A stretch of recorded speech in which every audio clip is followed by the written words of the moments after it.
Hello बच्चों, क्या आप क्लास 10 के विद्यार्थी हैं और 2024 में बोर्ड एग्ज़ाम देने वाले हैं? तो आप भी सोचते होंगे रिवीजन कैसे करें, रिवीजन करने का सही तरीका क्या है, कैसे ज़्यादा मार्क्स ला सकते हैं अच्छे रिवीजन करके, अच्छी तैयारी करके कम समय में। तो देखिए बच्चों, ज़्यादा आप देखेंगे दो कैटेगरी के स्टूडेंट होते हैं। एक ऐसे होते हैं जो कि बहुत पढ़ते हैं और उनका मार्क्स कम आता है, लेकिन कुछ विद्यार्थी ऐसे होते हैं जो बहुत कम पढ़ते हैं फिर भी उनका मार्क्स ज़्यादा आता है। तो उनमें और इनमें फ़र्क क्या है? तो फ़र्क बच्चों यही है कि रिवीजन करने का सही तरीका नहीं पता है उन लोगों के पास जो ज़्यादा पढ़ते हैं और फिर भी मार्क्स कम आते हैं, और जो कम पढ़ के ही ज़्यादा मार्क्स ले आते हैं उनको रिवीजन करने का तरीका सही है। क्योंकि अब बोर्ड एग्ज़ाम 2024 में ज़्यादा समय नहीं बचा है बच्चों, इसलिए रिवीजन पे ज़्यादा फोकस करना है और सही तरीके से रिवीजन करना है। तो बच्चों, ये वीडियो सिर्फ़ और सिर्फ आपके लिए होने वाला है। रिवीजन करने का सही तरीका बताएंगे आपको बच्चों, और रिवीजन कैसे करना है वो भी बताएंगे। सब चीज़ आपको इस वीडियो में हम आपको बताने वाले हैं, और आपको VVI का तैयारी भी कराएंगे बच्चों, ठीक है, जो कि रिवीजन में आपका बहुत ही हेल्पफुल होने वाला वीडियो। तो चलिए फटाफट, जो भी बच्चे चैनल पे नए, चैनल को सब्सक्राइब करें, वीडियो को लाइक करें और वीडियो को अपने दोस्तों में फटाफट शेयर कर दें, क्योंकि आपका दोस्त भी अच्छा से रिवीजन कर सके और अच्छा मार्क्स ला सके। तो देखिए बच्चों, रिवीजन करने का सही तरीका आपको समझना होगा। देखिए, सबसे पहले आपको समझना होगा कि आपके बोर्ड एग्ज़ाम किस तरह से होते हैं। तो देखिए, झारखंड बोर्ड के जो बोर्ड एग्ज़ाम होते हैं उसमें 30 ऑब्जेक्टिव क्वेश्चन इस बार पूछे जाने हैं। तो बच्चों, आपको ऑब्जेक्टिव क्वेश्चंस पे एकदम कमांड बना लेना है, एक भी आपका ऑब्जेक्टिव क्वेश्चन छूटना नहीं चाहिए। उसके लिए आपको क्या करना होगा, हर सेट करना होगा। जैसे कि अब रिवीजन चलेगा बच्चों, हमारे चैनल पे अब रिवीजन चलेगा, और उसमें अभी हम 30 क्वेश्चन साइंस का आपको करवाएंगे। उसमें से आपको देखना है कि आप 30 में से कितने क्वेश्चंस को कर पाते हैं, ठीक है। ये नहीं कि हमको नया नया क्वेश्चन आएंगे कहाँ से, ठीक है। तो इस 30 क्वेश्चन जो हम आपको करवाएंगे उसमें आपको देखना है कि आप 30 क्वेश्चंस में कितने क्वेश्चंस कर पाते हैं, और जिन क्वेश्चंस में आप नहीं कर पाते हैं उस क्वेश्चंस के चैप्टर को आपको पढ़ना है, उसको अच्छा से क्लियर करना है। उसके बाद बच्चों आता है 5 नंबर वाला क्वेश्चन, जो कि मोस्ट इंपॉर्टेंट क्वेश्चंस होते हैं बच्चों। उससे आपको उसका भी आपको ध्यान देना है। जो भी 5 नंबर के क्वेश्चंस होते हैं, अगर आप VVI 30 नंबर के कर लेते हैं, सभी क्वेश्चंस को 30 में 30 ले आते हैं, तो आपके जो परसेंटेज है बच्चों सब्जेक्ट का, बहुत ज़्यादा नंबर बढ़ने का चांसेस है। 30 में 30 अगर आप लोग कर लेते हैं तो, और उसके लिए आपको अच्छा रिवीजन करना होगा। अब आपको क्या करना है ना बच्चों, जो भी वीडियो आप लोग देखते हैं उसमें आपको क्या करना है कि बस ये ध्यान रखना है कि उस 30 में से हमें कितना का आंसर पता है। और अगर आप ऐसा करके वीडियो देखते जाते हैं, 30 में 30 करके ढेर सारा वीडियो देखते हैं और सभी का आंसर आपको पता होता है, तो आपसे 30 नंबर आपका ऑब्जेक्टिव में कोई नहीं काट सकता है। इसी तरह से सब्जेक्टिव का बच्चों जो 5 नंबर का होता है, उसे भी आपको इसी तरह से प्रिपरेशन करना है, देखना है। नया नया क्वेश्चंस आपको देखने के लिए मिलेगा, कुछ पूरा, और उसमें आपको देखना है कि हमको कितने का आंसर पता है और कितने का नहीं। तो ये हुआ एक स्ट्रेटजी जो कि अच्छे तरीके से रिवीजन करना है बच्चों, ठीक है। चलिए अब हम लोग क्वेश्चन नंबर 1 से स्टार्ट करते हैं। साइंस का मोस्ट VVI ऑब्जेक्टिव क्वेश्चंस करते हैं, जो कि बोर्ड एग्जाम में हर बार पूछे जाते हैं बच्चों। और NCERT का बुक से हम लोग ऑब्जेक्टिव क्वेश्चंस आपके लिए अभी हम लेके आए बच्चों। NCERT बहुत ही इंपॉर्टेंट बुक होता है बच्चों, क्लास 10, 12, 8, 9 ये सब के लिए। तो क्लास 10th का जो भी हम लोग करवाने वाले हैं ऑब्जेक्टिव क्वेश्चंस बच्चों आपको, उसमें हम NCERT बुक से छाट कर लाए हैं, और आपको देखना है कि 30 में से आपको कितने का आंसर पता है। तो चलिए फटाफट क्वेश्चन नंबर 1 से स्टार्ट करते हैं बच्चों। क्वेश्चन नंबर 1 है बच्चों हम लोगों के पास, प्रकाश की किरणें गमन करती है। तो बच्चों, प्रकाश की जो किरणें होती है ना, वो एकदम सीधी रेखा में गमन करती है, ठीक है, यानी सीधी रेखा में चलती है, ठीक है बच्चों। तो क्वेश्चन नंबर 1 से हम लोग अभी स्टार्ट कर रहे हैं बच्चों। तो आपको इसमें से कितने का आंसर पता है बच्चों, कमेंट करके ज़रूर बताइएगा, ठीक ना। और 30 में से 30 अगर सभी आपको पता है तो आपका तैयारी बहुत ही मस्त है बच्चों, ठीक है। चलिए क्वेश्चन नंबर 2 हम लोगों के पास है बच्चों।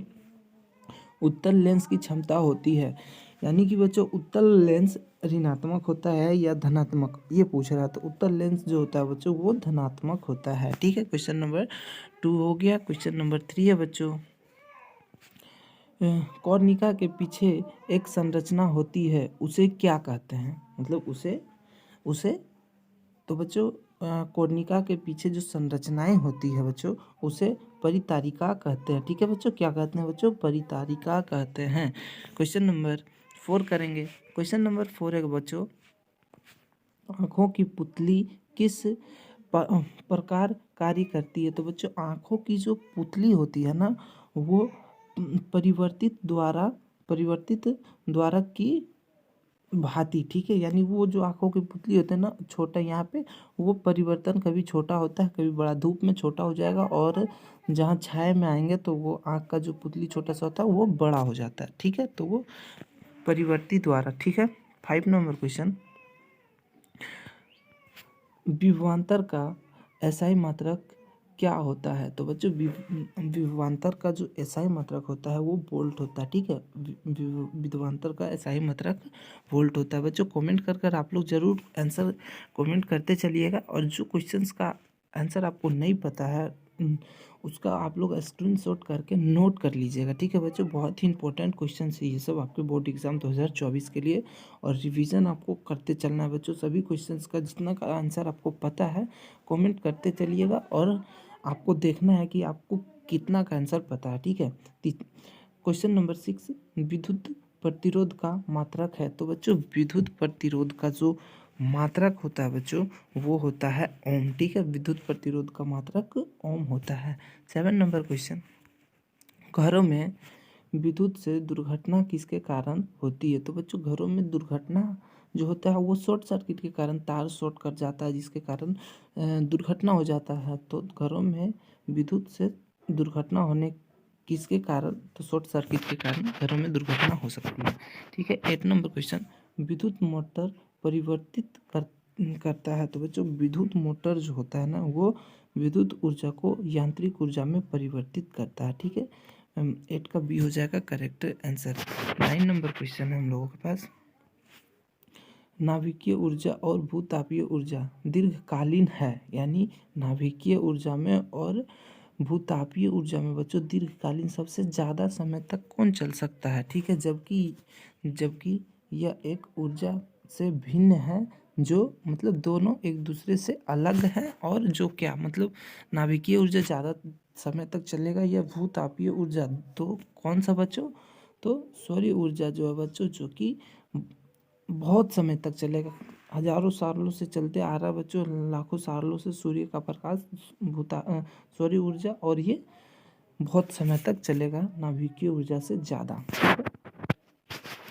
10 नंबर क्वेश्चन, जब विद्युत संयंत्र किस ऊर्जा को विद्युत ऊर्जा में रूपांतरित करता है? यानी कि बच्चों, जल से जो समुद्र देखे होंगे बच्चों, नदी में जो डैम बनाया जाता है जिससे कि बिजली उत्पन्न किया जाता है, तो उसमें क्या होता है ना बच्चों, जल विद्युत संयंत्र ऊर्जा को मतलब जल क्या रहता है, स्थिर रहता है बांध में, और उससे गिरता है तो क्या होता है, विद्युत बनता है, तो स्थिरीय ऊर्जा। ठीक है, सॉरी, स्थितिज ऊर्जा उसे कहेंगे ना बच्चों। 10 नंबर, जैसे स्थितिज ऊर्जा, ठीक है, जल क्या रहता है, एक जगह एकत्रित रहता है, स्थिर रहता है, उससे क्या किया जाता है, विद्युत बनाया जाता है, तो वो स्थितिज ऊर्जा हो जाएगा बच्चों। ठीक है, 10 नंबर हो गया।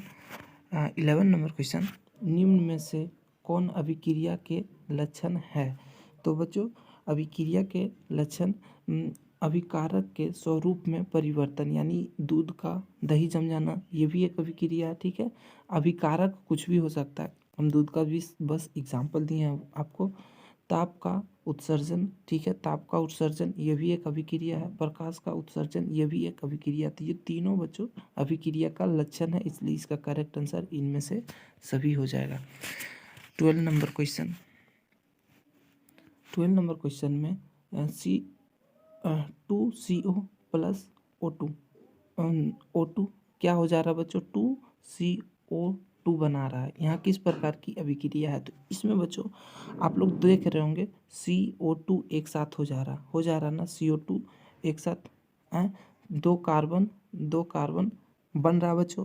तो दो कार्बन जब बन रहा है तो ये किस प्रकार की अभिक्रिया में आएगा? तो ऑक्सीकरण अभिक्रिया, जिसे अपचयन कहते हैं। ठीक है बच्चों, जिसे अपचयन कहते हैं।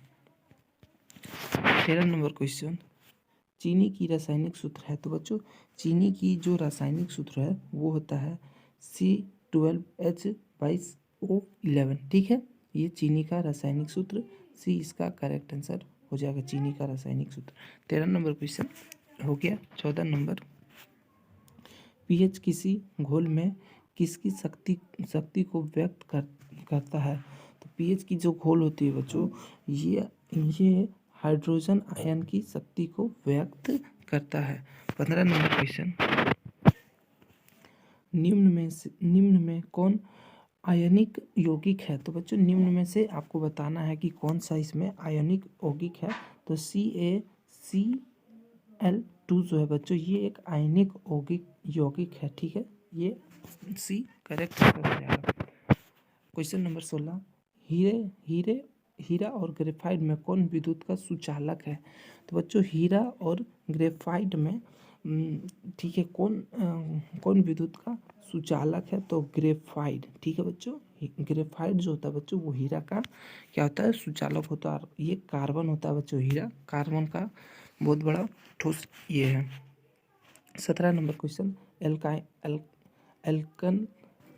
एल्कीन समूह का सामान्य सूत्र है। तो बच्चों एल्कीन समूह का सामान्य सूत्र CnH2n+2 होता है, 1 होता है, ठीक है। तो बी करेक्ट आंसर हो जाएगा बच्चों। प्रोपीन C3H6 में कौन समूह है। तो बच्चों C3H6 में बच्चों हम लोगों का जो समूह का अल्कीन समूह में आता है, ठीक है बच्चों। अल्कीन समूह में C3H6 अल्कीन समूह में आता है। किसकी कोष में इलेक्ट्रॉनों की अधिकतम संख्या होती है। तो बच्चों आप लोगों को बता दें, 2n2 में 2 की कोष जो होती है उसमें इलेक्ट्रॉन की अधिकतम संख्या होती है, ठीक है बच्चों। 20 नंबर क्वेश्चन, अमाशय के अग्रभाग को क्या कहा जाता है। तो अमाशय के जो अग्रभाग होते हैं बच्चों, उसे कार्डियक कहते हैं, ठीक है। कार्डियक कहते हैं अमाशय के अग्रभाग को। थायराइड ग्रंथि के बढ़ जाने से क्या होता है। तो बच्चों थायराइड जो ग्रंथि होती है उससे बढ़ जाने से घेघा का बीमारी होता है बच्चों, ठीक है। घेघा का बीमारी होती है थायराइड ग्रंथि के बढ़ जाने से। 22 नंबर क्वेश्चन, अग्नाशयम क्या स्रावित करता है। तो अग्नाशयम जो है बच्चों, वो हम लोग का इंसुलिन, ठीक है। इंसुलिन का स्रावित यानी इंसुलिन का मेकिंग करता है, इंसुलिन स्रावित करता है। 23 नंबर क्वेश्चन, पुष्प में निषेचन कहाँ होता है। तो बच्चों पुष्प में निषेचन की जो प्रक्रिया है भ्रूण कोश के भीतर होता है, ठीक है। पुष्प में जो निषेचन की प्रक्रिया है भ्रूण कोश के भीतर होता है। 24 नंबर क्वेश्चन, पराग कोश में होते हैं। तो बच्चों पराग कोश में पराग कण होते हैं, ठीक है। पराग कोश में क्या होते हैं, पराग कण होते हैं। 25 नंबर, मेंडल के प्रयोग में टी क्या दर्शाता है। तो बच्चों मेंडल जो एक साइंटिस्ट थे उसमें जो उनका टी है वो क्या दर्शाता है। तो बच्चों मेंडल के टी लंबाई को दर्शाता है और अप्रभावी लक्षण को दर्शाता है, ठीक है। तो ए और बी दोनों करेक्ट आंसर हो जाएंगे। 26 नंबर क्वेश्चन है, वह प्रक्रम जिसके द्वारा नर जीव उत्पन्न होते हैं कहलाती है। वह प्रक्रम जिसके द्वारा नर जीव, ठीक है बच्चों, नर जीव उत्पन्न होते हैं तो वो कहलाते हैं, तो वो बच्चों जनन कहलाते हैं। जनन से ही ना बच्चों नर जीव कुछ भी नर जो भी चीज़ें जनन से ही उत्पन्न होती है।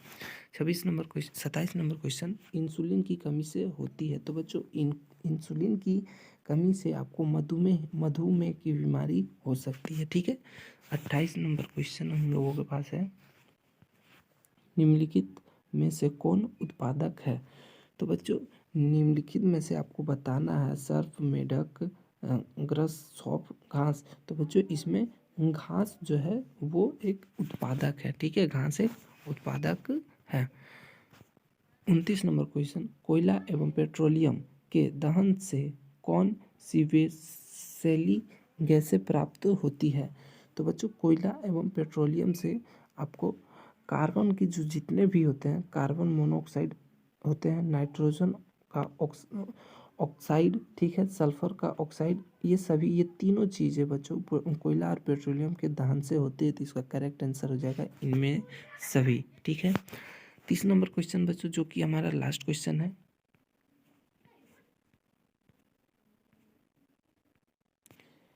इनमें ग्रीन हाउस गैस कौन है? तो बच्चों ग्रीन हाउस गैस इसमें कौन सा है तो आपको बताना है। तो इनमें कार्बन डाइऑक्साइड जो है बच्चों ग्रीन हाउस गैस कहा जाता है, ठीक है।